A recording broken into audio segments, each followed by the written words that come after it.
Hello students, welcome to TCS Academy online portal. Myself Omkar Nath Mishra. आज हम chemistry के सबसे महत्वपूर्ण भाग अर्थात कार्बनिक रसायन यानी कि ऑर्गेनिक केमिस्ट्री को स्टार्ट करने जा रहे हैं. और ऑर्गेनिक केमिस्ट्री यानी कि कार्बनिक रसायन के बारे में हम आपको विस्तृत जानकारी देते रहेंगे. जो कार्बनिक रसायन है अर्थात ऑर्गेनिक केमिस्ट्री, सबसे पहला क्वेश्चन ये बनता है यहाँ पर कि ऑर्गेनिक केमिस्ट्री यानी कि जो कार्बनिक रसायन है ये इसको कार्बनिक रसायन का नाम क्यों दिया गया, मतलब केमिस्ट्री में कार्बनिक रसायन नाम क्यों दिया गया. तो कार्बनिक रसायन कहने का जो तात्पर्य है वो है, यहाँ पर समझिए कि कार्बनिक रसायन विज्ञान की वह शाखा है.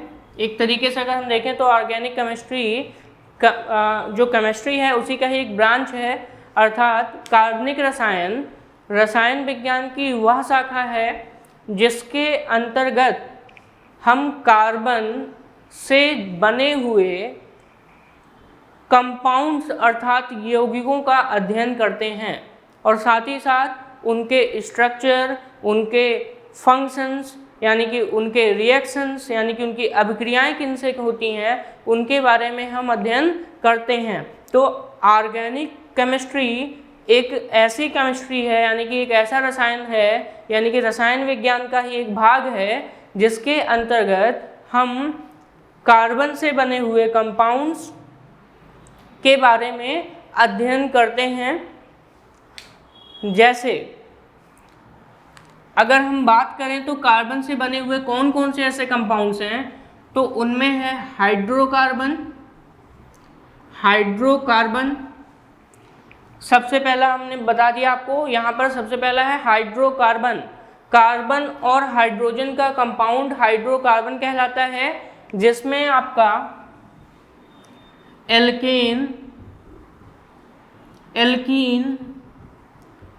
और एल्काइन आते हैं. ये आपके एल्कीन और एल्काइन ये आपके 3 हाइड्रोकार्बन्स होते हैं और ये भी ऑर्गेनिक कंपाउंड है. साथ ही साथ अगला अगर हम बात करें कि ऑर्गेनिक कंपाउंड और कौन कौन से हो सकते हैं, तो बहुत सारे हैं जिनमें से अल्कोहल, ठीक है, कार्बोक्सिलिक अम्ल यानी कि कार्बोक्सिलिक एसिड, एल्काइल हैलाइड, इसको एल्किल हैलाइड भी कहते हैं, कीटोन, एल्डिहाइड, एस्टर, एमीन हो गए. तो ये इसके अलावा भी बहुत सारे ऐसे हैं जिनको हम ऑर्गेनिक कंपाउंड कहते हैं. ठीक है, ऑर्गेनिक कंपाउंड कहने का मतलब फिर से मैं आपको बता दूं, जो कंपाउंड किसके बने होते हैं, कार्बोहाइड्रेट के बने होते हैं. और अगर हमारी बॉडी की स्ट्रक्चर देखें, बॉडी के कुछ अगर हम ऑर्गेनिक कंपाउंड्स की बात करें तो उनमें मुख्यतः आपके कार्बोहाइड्रेट्स ये भी ऑर्गेनिक कंपाउंड हैं. कार्बोहाइड्रेट्स यानी कि शर्करा, प्रोटीन्स यानी कि प्रोटीन, और साथ ही साथ यहाँ पर लिपिड्स यानी कि फैट्स. तो ये भी आपके बायोमॉलिक्यूल्स कहलाते हैं अर्थात जैव अणु या जैविक अणु कहते हैं. और इन्हें भी हम क्या कहते हैं, ऑर्गेनिक कंपाउंड यानी कि ऑर्गेनिक केमिस्ट्री के अंतर्गत पढ़ते हैं. ठीक है, तो यहाँ पर अगर बात करें कार्बनिक रसायन की, तो ये जितने भी आप यहाँ पे लिखे हुए कंपाउंड देख रहे हैं सबके सब ये कार्बन से मिलकर बने होते हैं. इसीलिए हम इनको ऑर्गेनिक केमिस्ट्री के अंतर्गत पढ़ते हैं. ठीक है, अगर ऑर्गेनिक केमिस्ट्री की बात करें तो यहाँ पर कार्बन के कुछ ऐसे भी कंपाउंड्स होते हैं जिनको हम ऑर्गेनिक केमिस्ट्री में नहीं रखते, जैसे कार्बन डाइऑक्साइड हो गया, कार्बोनिक अम्ल हो गया। ठीक है, यहाँ पर अगर हम बात करें तो कार्बन डाइऑक्साइड भी कार्बन का ही कंपाउंड है जो कार्बन और ऑक्सीजन से मिलकर बना होता है।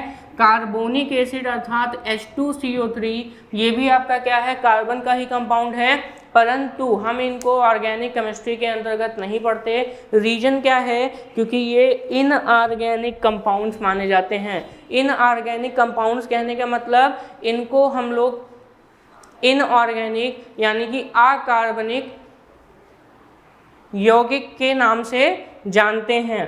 ठीक है, तो अगर हम बात करें कि किसी भी नेचुरल सब्सटेंस को कितने भागों में बांटा गया है, यहाँ पर जो अगला पॉइंट हम बताने जा रहे हैं वो है कि अगर हम बात करें कि नेचुरल सब्सटेंसेस को कितने भागों में बांटा गया है अकॉर्डिंग टू देयर ओरिजिन, उनकी उत्पत्ति के आधार पर किसी प्राकृतिक पदार्थों को कितने भागों में बांटा गया है, तो वो हैं आपके तीन, यहाँ पर तीन भागों में बांटा गया है। नेचुरल सब्सटेंसेस को उनके ओरिजिन के आधार पर कितने भाग में बांटा गया है, तो यहाँ पर है पहला मिनरल सब्सटेंस, मिनरल सब्सटेंसेज यानी कि खनिज पदार्थ। दूसरा वेजिटेबल सब्सटेंसेज, वेजिटेबल सब्सटेंसेज यानी कि इसको बोलते हैं पादप पदार्थ। और तीसरा एनिमल सब्सटेंसेज, एनिमल सब्सटेंसेज यानी कि जंतुओं का पदार्थ यानी कि जंतु पदार्थ। ठीक है, अच्छा, तो मिनरल जो सब्सटेंस हैं ये मिनरल से मिलते हैं, और इन्हीं मिनरल की बात करें तो जो अभी आपको मैंने कार्बन डाइऑक्साइड लिखा था और यहाँ पे कार्बोनिक अम्ल लिखा था, तो कार्बोनिक अम्ल मिनरल एसिड होता है और मिनरल एसिड कार्बनिक रसायन के अंतर्गत नहीं आते हैं। जितने भी मिनरल एसिड्स हैं वो कार्बनिक रसायन के अंतर्गत नहीं आते हैं। सबसे पहले अगर हम बात करें तो यहाँ पर फादर ऑफ केमिस्ट्री, तो फादर ऑफ केमिस्ट्री किसे कहा जाता है, वो हैं लेवोसियर। ठीक है, फादर ऑफ केमिस्ट्री यानी कि रसायन विज्ञान के जनक, फादर ऑफ केमिस्ट्री अर्थात रसायन विज्ञान के जनक किन्हें कहा जाता है, लेवोसियर। ठीक है, लेवोसियर को कहा जाता है। ठीक है, फादर ऑफ केमिस्ट्री, इसको अगर हिंदी में लिखते हैं तो लेवोसिए लिखा जाता है। ठीक है, तो यहाँ पर लेवोसिए यानी कि लेवोसियर को फादर ऑफ केमिस्ट्री यानी कि रसायन विज्ञान का जनक कहा जाता है। इन्होंने ही नेचुरल सब्सटेंस को तीन पार्ट्स में बांटा था, अगर देखा जाए तो मिनरल हो गया, वेजिटेबल हो गया और एनिमल सब्सटेंस हो गया। यहाँ पर हम बात करें तो आपको मैं बताऊं कि ऑर्गेनिक कंपाउंड्स किसे कहते हैं, तो ऑर्गेनिक कंपाउंड्स वो कंपाउंड्स हैं जिनमें कार्बन मॉइटी पाई जाती है, अर्थात कार्बन से मिलकर बना होता है, उनको हम कार्बनिक कंपाउंड कहते हैं। सबसे पहला जो ऑर्गेनिक कंपाउंड था वो क्वेश्चन पूछा जाता है फर्स्ट ऑर्गेनिक कंपाउंड, तो सबसे पहला जो ऑर्गेनिक कंपाउंड था वो कौन था या वो क्या था। फर्स्ट ऑर्गेनिक कंपाउंड की बात करें, ये टॉपिक आप ध्यान में रखिए, केमिस्ट्री स्टार्ट करने से पहले ये सारी चीज़ें जान लेना ज़रूरी है। अर्थात हिस्ट्री की बात करें तो यानी कि जो रसायन विज्ञान की हिस्ट्री है, इतिहास है, उसको जानना बहुत ज़रूरी है, क्योंकि इससे आपके कुछ क्वेश्चंस ऐसे बनते हैं जो आते ही आते हैं। जैसे यहाँ पर आपका ये पूछ लिया जाता है कि फादर ऑफ केमिस्ट्री किसे कहते हैं, तो आपको लेवोसियर बताया या लेवोसियर लिखते हैं। दूसरा जो मैं अभी जस्ट बताने जा रहा हूँ कि सबसे पहला यानी कि फर्स्ट ऑर्गेनिक कंपाउंड क्या था, यानी कि प्रथम कार्बनिक यौगिक जो सिंथेसाइज किया गया था वो क्या था, उसका नाम है यूरिया का फॉर्मूला NH2CO NH2 होता है। तो जो यूरिया है ये फर्स्ट सिंथेसाइज्ड ऑर्गेनिक कंपाउंड है, ठीक है। और जो अमोनियम साइनेट को गर्म करने पर बना था, किसको गर्म करने पर बनता है? अमोनियम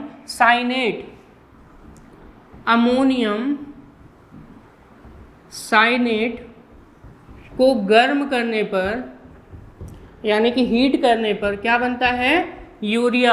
अमोनियम साइनेट का फॉर्मूला है NH4CNO। देखिए यहाँ पर NH4 मतलब अमोनियम और साइनेट ये इसका क्या है?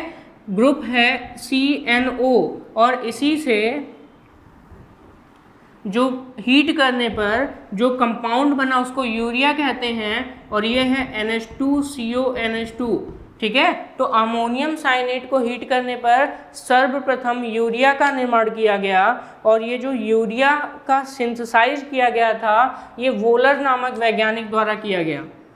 किसने किया? यहाँ पे अगर हम साइंटिस्ट की बात करें यानी कि वैज्ञानिक की बात करें तो उनका नाम था वोलर, ठीक है।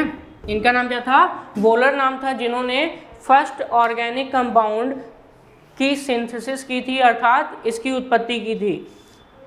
अमोनियम साइनेट जो है वो देख रहे हैं यहाँ पर, तो अमोनियम साइनेट जो है वो यूरिया का निर्माण कर रहा है हीट करने पर। तो इनमें ये यूरिया का निर्माण कैसे करता है, क्वेश्चन ये भी पूछा जाता है। तो अमोनियम साइनेट से यूरिया का जो निर्माण होता है यानी कि जो फर्स्ट ऑर्गेनिक कंपाउंड है इसका जो निर्माण होता है वो रीअरेंजमेंट मेथड द्वारा होता है। अगर हम बात करें रिएक्शंस कैसा है तो इनमें ये जो आपका अमोनियम साइनेट से यूरिया का निर्माण हुआ है ये रीअरेंजमेंट यानी कि इसको अगर हम बात करें तो रीअरेंजमेंट रिएक्शन द्वारा यानी कि मेथड द्वारा अमोनियम साइनेट से यूरिया का निर्माण होता है।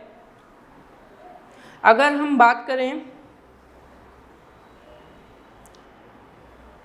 हम बात करें इसके अगले टॉपिक की तो यहाँ पर बहुत ही इम्पॉर्टेंट टॉपिक है, वो है कि सबसे ज़्यादा ऑर्गेनिक कंपाउंड पाया जाते हैं, वो क्यों पाया जाता है। अगर ये बात करें हम कि ऑर्गेनिक कंपाउंड ही सबसे ज़्यादा पाए जाते हैं अर्थात कार्बनिक तत्व ही सबसे ज़्यादा पाए जाते हैं, तो रीजन यहाँ पर क्या हो सकता है, ये क्वेश्चन है। मतलब why in the largest number organic compounds are found. मतलब अगर हम ऑर्गेनिक कंपाउंड यानी कि कार्बनिक पदार्थों की बात करें तो कार्बनिक पदार्थ यानी कि कार्बनिक यौगिक सबसे ज़्यादा मात्रा में क्यों पाए जाते हैं, तो इसका मुख्यतः दो रीजन अगर हम यहाँ पे बात करें तो इसके मुख्यतः कितने रीजन हैं? दो रीजन हैं। सबसे पहली बात हम बार बार बोल रहे हैं कार्बनिक पदार्थ यानी कि कार्बनिक कंपाउंड ऑर्गेनिक केमिस्ट्री, तो यहाँ पर बार बार मैं कार्बन का नाम ले रहा हूँ। तो कुछ खासियत किसकी है? कार्बन की है, जिसकी वजह से कार्बनिक कंपाउंड सबसे ज़्यादा अमाउंट में पाए जाते हैं। तो यहाँ पर अगर हम बात करें तो वो मुख्य दो रीजन हैं जिसकी वजह से कार्बनिक कंपाउंड बहुत ज़्यादा पाए जाते हैं।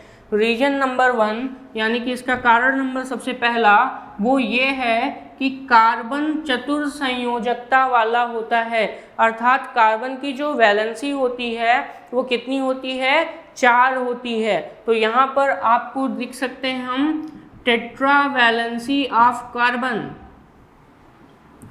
टेट्रा वैलेंसी ऑफ कार्बन, इसको बोलते हैं कार्बन की चतुर्संयोजकता,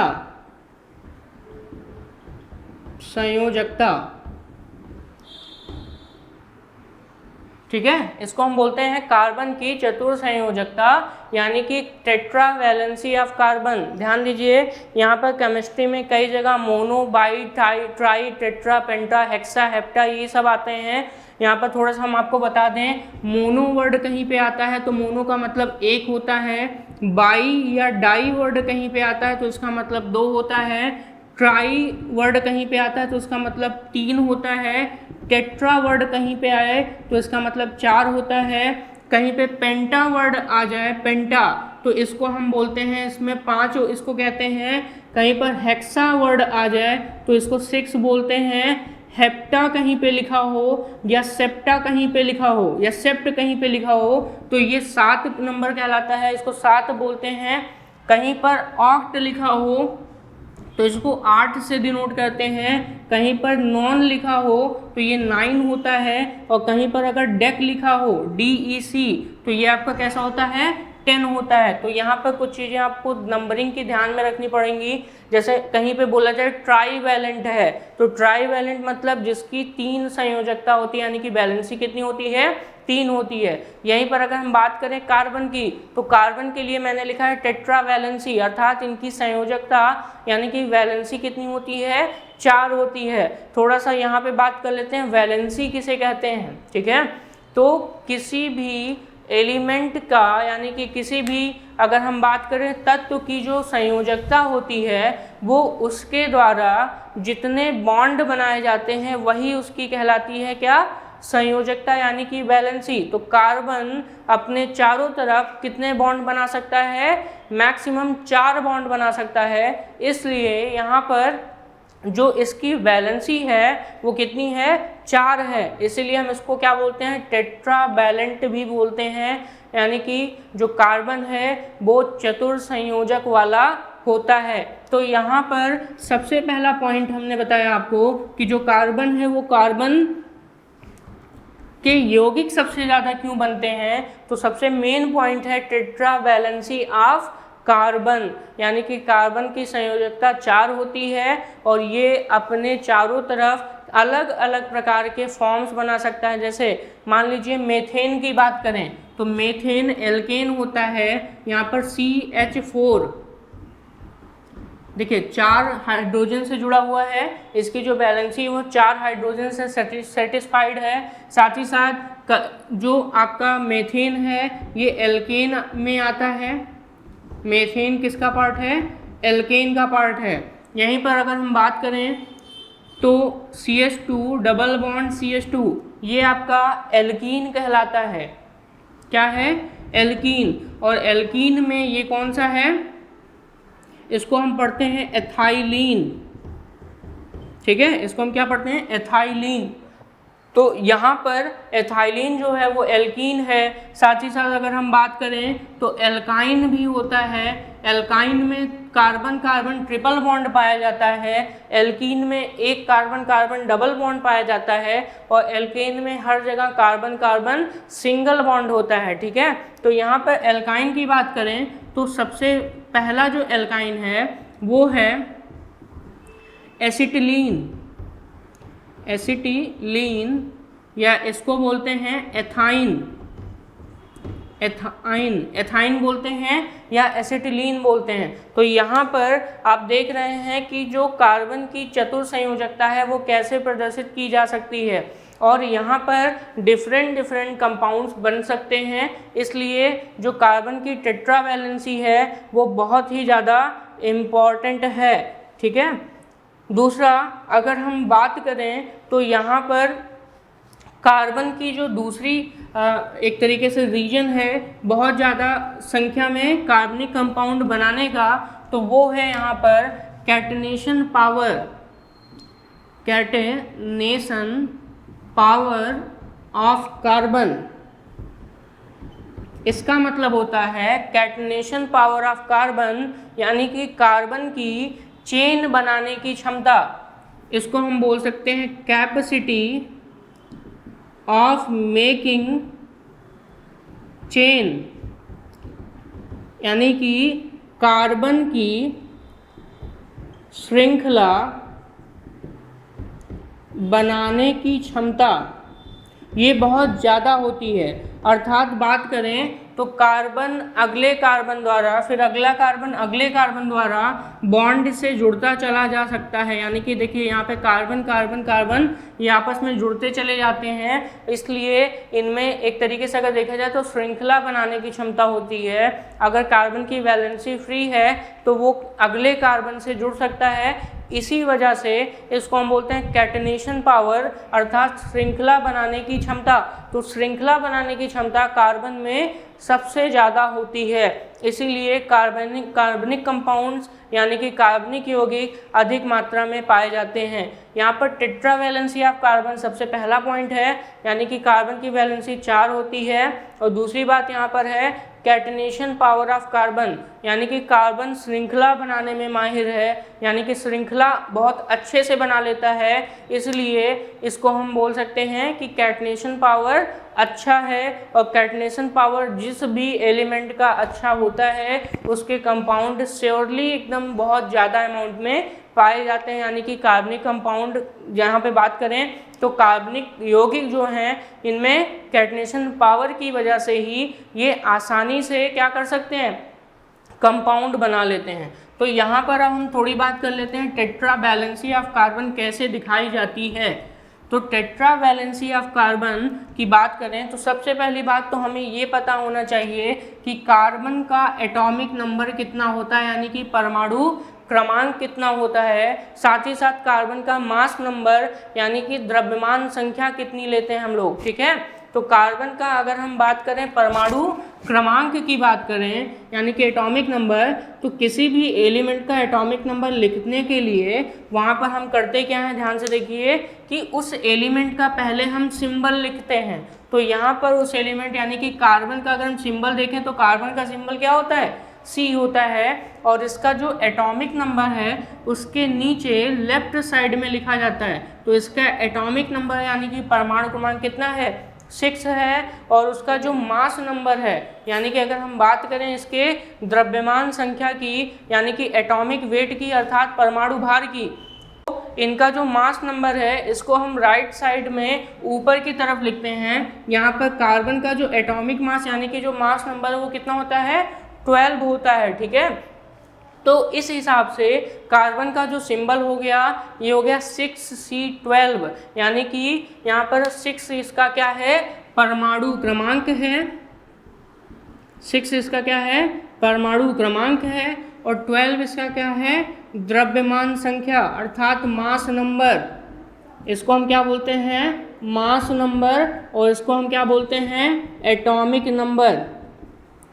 अब हम इसके इलेक्ट्रॉनिक विन्यास यानी कि इलेक्ट्रॉनिक कॉन्फ़िगरेशन की बात करते हैं, ठीक है। इलेक्ट्रॉनिक विन्यास करने का मतलब इसमें याद रख लीजिए क्वेश्चन ये आप लोगों के दिमाग में चलता है कि कैसे हम किसी भी एटम यानी कि किसी भी एटम के अंदर इलेक्ट्रॉन की संख्या को पहचान सकते हैं, इलेक्ट्रॉन की संख्या को बता सकते हैं। तो यहाँ पर एक मैं फार्मूला आप लोगों के लिए लिख दे रहा हूँ कि जो एटॉमिक नंबर होता है, ठीक है, यानी कि जो परमाणु क्रमांक होता है, ये परमाणु क्रमांक अगर आपको पता है तो आपको इलेक्ट्रॉन की संख्या, प्रोटॉन की संख्या निकालने में कोई दिक्कत नहीं होगी, क्योंकि किसी भी न्यूट्रल एटम के लिए, ध्यान दीजिएगा यहाँ पर जो मैं लिख रहा हूँ उसको समझिए, फॉर न्यूट्रल एटम यानी कि उदासीन परमाणु, उदासीन परमाणु उनको कहते हैं जिन पे ना ही पॉजिटिव चार्ज हो ना ही नेगेटिव चार्ज हो, उनको हम कौन सा एटम कहते हैं, न्यूट्रल एटम कहते हैं। तो अगर न्यूट्रल एटम के लिए हम ये फार्मूला बताएं तो इस फार्मूले को ध्यान से देखिए कि न्यूट्रल एटम के लिए जो एटॉमिक नंबर होता है ये नंबर ऑफ इलेक्ट्रॉन के बराबर होता है। यानी कि अगर हम कार्बन का एटॉमिक नंबर देखें तो वो कितना है, 6, और उसमें इलेक्ट्रॉन की संख्या भी कितनी होगी, 6 ही होगा, यानी कि 6 होगा। साथ ही साथ जो नंबर ऑफ इलेक्ट्रॉन है यानी कि जो एटॉमिक नंबर के बराबर है इसी को हम नंबर ऑफ प्रोटॉन भी कहते हैं। तो यहाँ पर जो फॉर्मूला मिल रहा है वो क्या है, एटॉमिक नंबर बराबर नंबर ऑफ इलेक्ट्रॉन बराबर नंबर ऑफ प्रोटॉन। ये किस केस में कहा जा रहा है, न्यूट्रल एटम के केस में। परंतु अगर न्यूट्रल एटम ना हो तो ध्यान दीजिए कौन सी चीज़ें से बराबर कर सकते हैं, अगर न्यूट्रल एटम ना हो यानी कि उदासीन परमाणु ना हो, तो यानी कि ऐसा कोई आपके पास आयन हो जिस पे चार्ज हो, ठीक है, या पॉजिटिव हो सकता है, नेगेटिव हो सकता है, उसकी बात बाद में करेंगे। मतलब अब हम बात करने जा रहे हैं कि अगर न्यूट्रल एटम क्या हो, ना हो, यानी कि उस पर कोई चार्ज हो, वो एक आयन हो, यानी कि उस पर पॉजिटिव या नेगेटिव चार्ज हो, तो ऐसे समय में ध्यान में रखिए कि एटॉमिक नंबर सिर्फ और सिर्फ प्रोटॉन के नंबर के बराबर होता है, इलेक्ट्रॉन के नंबर के बराबर नहीं हो सकता है। ठीक है, इलेक्ट्रॉन का नंबर सिर्फ और सिर्फ न्यूट्रल एटम के लिए पॉसिबल है बराबर होना। अगर यहाँ पर बात करें न्यूट्रल एटम नहीं है तो उसके लिए जो एटॉमिक नंबर है वो किसके बराबर होगा, सिर्फ और सिर्फ प्रोटॉन के नंबर के बराबर होगा। अगली बात यहाँ पे कर लें, अगर आपके पास कोई पॉजिटिव आयन है, जैसे मान लीजिए x पे कितना है पॉजिटिव, तो पॉजिटिव का मतलब होता है इलेक्ट्रॉन निकल गया। तो ठीक है, तो यहाँ पर बात करें तो इलेक्ट्रॉन निकल गया, यहाँ पे एक पॉजिटिव दिख रहा है। मान लीजिए हमारे पास हमने लिख दिया पॉजिटिव में इस पे चार्ज कितना है, n है, तो पॉजिटिव का मतलब होता है इलेक्ट्रॉन का रिमूव होना। क्या होता है, इलेक्ट्रॉन का रिमूव होना, अर्थात इलेक्ट्रॉन का निकल जाना। तो पॉजिटिव चार्ज है, अगर किसी भी स्पीशीज के ऊपर पॉजिटिव चार्ज दिया है और उसमें पूछ लिया जाए इलेक्ट्रॉन कैसे निकालेंगे, तो न्यूट्रल एटम में जो इलेक्ट्रॉन होगा उसमें से उतना इलेक्ट्रॉन हम माइनस कर देंगे जितना उस पर चार्ज होता है। जैसे बात करें हम सोडियम की, तो सोडियम का एटॉमिक नंबर 11 होता है, अभी इस पर कोई चार्ज नहीं है, तो इसमें इलेक्ट्रॉन भी कितने होंगे 11, और इसमें प्रोटॉन भी कितने होंगे 11। लेकिन अगर हम इसके चार्ज पार्ट की बात करें या चार्ज स्पीशीज की बात करें, जिसको हम बोलते हैं सोडियम आयन, इसको हम लिखते हैं Na+, तो यहाँ पे देखिए प्लस चार्ज कितना है, सिर्फ और सिर्फ एक है। यहाँ पे पॉजिटिव चार्ज कितना है, एक पॉजिटिव चार्ज है। तो हमने बताया कि इलेक्ट्रॉन निकालना है तो जो न्यूट्रल एटम का इलेक्ट्रॉन होता है उसमें से उतना माइनस कर दीजिए। तो 11 इलेक्ट्रॉन न्यूट्रल में थे, एक इलेक्ट्रॉन पॉजिटिव चार्ज का मतलब ये बता रहा है कि इलेक्ट्रॉन निकल गया, तो 11 में से एक इलेक्ट्रॉन निकल गया, तो कितने इलेक्ट्रॉन बचे, 10 इलेक्ट्रॉन बचे। सेम काम हम निगेटिव चार्ज के लिए करेंगे और उसमें बस इसका उल्टा कर देंगे, जहाँ पे इलेक्ट्रॉन को हम निकाल रहे हैं वहीं पर हम इलेक्ट्रॉन को ऐड कर देंगे। ध्यान में ये रखने वाली बात है कि जैसे मान लीजिए क्लोरीन है, क्लोरीन का परमाणु क्रमांक 17 होता है। अगर क्लोरीन पे कोई चार्ज नहीं है, अर्थात वो कैसा है, न्यूट्रल है, तो क्लोरीन पे अगर कोई चार्ज नहीं है तो यहाँ पर क्लोरीन का जो एटॉमिक नंबर है वो 17 है। इलेक्ट्रॉन की संख्या अगर हम देखें तो वो भी 17 है, प्रोटॉन की संख्या हम देखें तो वो भी 17 है। लेकिन अगर हम यहीं पे Cl- यानी कि क्लोराइड आयन की बात करें तो नेगेटिव चार्ज ये बताता है कि किसी भी स्पीशीज पर लगा हुआ नेगेटिव चार्ज ये बताता है कि उसमें कितना इलेक्ट्रॉन बाहर से ऐड किया गया है। तो यहाँ पर अगर हम बात करें तो पहले इलेक्ट्रॉन 17 था, एक नेगेटिव चार्ज अर्थात उसमें एक इलेक्ट्रॉन और ऐड कर दिया गया, तो अब उसके पास कितने इलेक्ट्रॉन्स हो गए, 18 इलेक्ट्रॉन हो गए। तो यहाँ पर ये बात आप लोग समझ गए होंगे। यहाँ पर मैं कार्बन के बारे में बात कर रहा था, तो कार्बन के बारे में बात कर रहे थे, तो यहाँ पर परमाणु क्रमांक कार्बन का कितना होता है, 6 होता है। परमाणु भार यानी कि द्रव्यमान संख्या इसका कितना है, 12 है। अब हम इसके इलेक्ट्रॉनिक कॉन्फ़िगरेशन यानी कि इलेक्ट्रॉनिक विन्यास की बात करेंगे। इलेक्ट्रॉनिक विन्यास का मतलब इनकी कक्षा में, एटम की कक्षा यानी कि ऑर्बिट यानी कि सेल में इलेक्ट्रॉन किस तरीके से डिस्ट्रीब्यूटेड हैं उसकी बात करेंगे। तो सबसे पहले हम यहाँ पे एटम बना लेते हैं। एटम के स्ट्रक्चर में सबसे पहले न्यूक्लियस होता है और न्यूक्लियस के चारों तरफ कक्षाएँ होती हैं जिनको हम K-L-M-N ऐसे नाम देते हैं। तो ये आपका न्यूक्लियस हो गया, और न्यूक्लियस के बाद ये आपका क्या हो गया, जो पॉजिटिव पोर्शन देख रहे हैं नाभिक कहते हैं। नाभिक धनात्मक होता है अर्थात पॉजिटिव होता है। यहाँ पर ये K हो गया, ये L हो गया और ये क्या हो गया, M हो गया। तो यहाँ पर K-L-M की बात करें, कार्बन की बात करें, तो यहाँ पे कार्बन का जो इलेक्ट्रॉनिक विन्यास है वो होता है 2,4। ये जो 2,4 आप देख रहे हैं ये बोर-बरी के नियम के हिसाब से है। किस नियम से, बोर-बरी का नियम।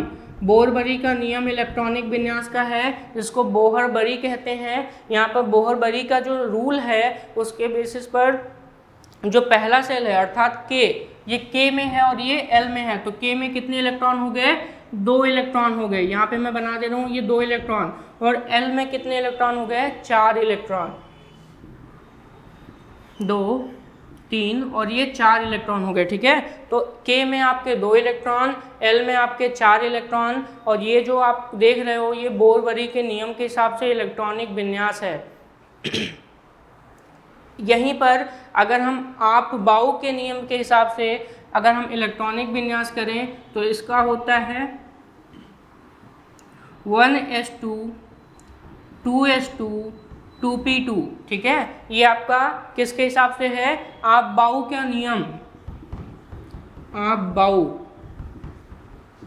का नियम के हिसाब से ये इलेक्ट्रॉनिक विन्यास है, इसको आफ्बा कहते हैं, आफ्बा, ठीक है। आफ्बा का नियम या आप बाउ का नियम कहते हैं। इसके बेसिस पर 1s2 2s2 2p2 ये इसका इलेक्ट्रॉनिक कॉन्फ़िगरेशन है। अगर हम इसके ऑर्बिट्स की बात करें या ऑर्बिटल की बात करें, ऑर्बिटल मतलब यहाँ पर अगर हम इसके कक्षक की बात करें तो s का सिर्फ एक ऑर्बिटल होता है, याद रखिए हमेशा s का सिर्फ एक ऑर्बिटल होता है, लेकिन जो p है उस p का यानी कि p सबसेल अर्थात p उपकोष का 3 ऑर्बिटल होता है। तो यहाँ पर ये 3 ऑर्बिटल आप देख रहे हैं, p के लिए यहाँ पर कितने ऑर्बिटल हैं, 3, और यहाँ पर s के लिए 1 है, और यहाँ पे भी s है। तो s के लिए, s उपकोष के लिए यानी कि s सबसेल के लिए सिंगल ऑर्बिटल होता है, और p सबसेल के लिए 3 ऑर्बिटल होता है। ध्यान दीजिए, s होता है, p होता है, d होता है और f होता है। ये सब के सब क्या हैं, सब सेल हैं। सब सेल का हिंदी में मतलब होता है उपकोष। उपकोष हमेशा सेल के अंदर पाया जाता है। तो जो सेल है KLMN उसके अंदर सबसेल होता है, सबसेल के अंदर ऑर्बिटल होता है। ऑर्बिटल को हम बोलते हैं हिंदी में कक्षक, ऑर्बिटल को हिंदी में क्या कहते हैं, कक्षक। तो जो s है उसमें कितने ऑर्बिटल होते हैं, एक ऑर्बिटल होता है। p में बात करें तो p के पास 3 ऑर्बिटल होते हैं। d की बात करें तो d में टोटल 5 ऑर्बिटल होते हैं, ठीक है। और f की बात करें तो f में टोटल 7 ऑर्बिटल होते हैं। कितने ऑर्बिटल होते हैं, 7। तो यहाँ पे f में टोटल 7 ऑर्बिटल होता है, ठीक है। ये 7 ऑर्बिटल हो गए, ठीक। तो यहाँ पर f में टोटल 7 ऑर्बिटल, d में 5, p में 3 और s में 1। और ध्यान दीजिएगा जितने खाने यानी कि जितने बॉक्स देख रहे हैं वो सब ऑर्बिटल कहलाते हैं यानी कि कक्षक कहलाते हैं। और एक कक्षक में ध्यान दीजिएगा एक ऑर्बिटल में सिर्फ और सिर्फ 2 इलेक्ट्रॉन रखे जा सकते हैं, 2 के अलावा एक्स्ट्रा इलेक्ट्रॉन नहीं रखा जा सकता है, ठीक है। तो एक कक्षक में कितने इलेक्ट्रॉन, 2 इलेक्ट्रॉन, और दोनों इलेक्ट्रॉन विपरीत स्पिन के होने चाहिए यानी कि अपोजिट स्पिन के होने चाहिए, जैसा कि मैं यहाँ पे बना रहा हूँ। तो यहाँ पर अगर हम बात करें तो एक ऐसे जाएगा और दूसरा उसका अपोजिट डायरेक्शन में जाएगा। यहाँ पे p में बात करें तो सबको पहले एक डायरेक्शन में फिल करो, फिर बाकी के उसके अपोजिट डायरेक्शन में फिल करो।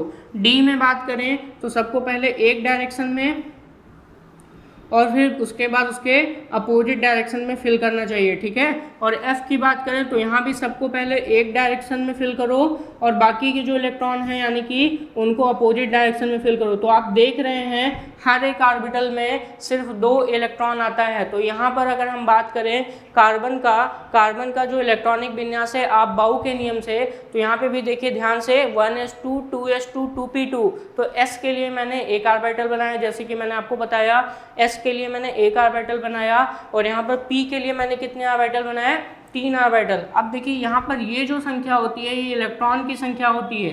तो ये इलेक्ट्रॉन की संख्या यानी कि पहले s ऑर्बिटल में 2 इलेक्ट्रॉन है तो हम 2 इलेक्ट्रॉन को फिल कर देंगे। दूसरे s इलेक्ट्रॉन में आपका अगर देखें तो s में सबसेल में आपके 2 इलेक्ट्रॉन है तो 2 इलेक्ट्रॉन को फिल कर देंगे। लेकिन p वाले में आपके 2 इलेक्ट्रॉन, इनको पहले एक इधर और एक इधर ऐसे फिल करेंगे। तो ये देखिए 2 इलेक्ट्रॉन आपके फिल हो गए।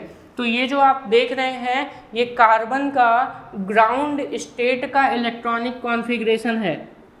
किस स्टेट का, ग्राउंड स्टेट का इलेक्ट्रॉनिक कॉन्फ़िगरेशन है। ग्राउंड स्टेट मतलब जब इलेक्ट्रॉन एक्साइटेड स्टेट में नहीं होता है, अर्थात उत्तेजित अवस्था में नहीं होता है। हर एक एटम का एक ग्राउंड स्टेट होता है जिसमें वो क्या होता है, अपने उत्तेजित अवस्था यानी कि उसमें ट्रांजिशन नहीं हो पाता है, यानी कि संक्रमण नहीं हो पाता है।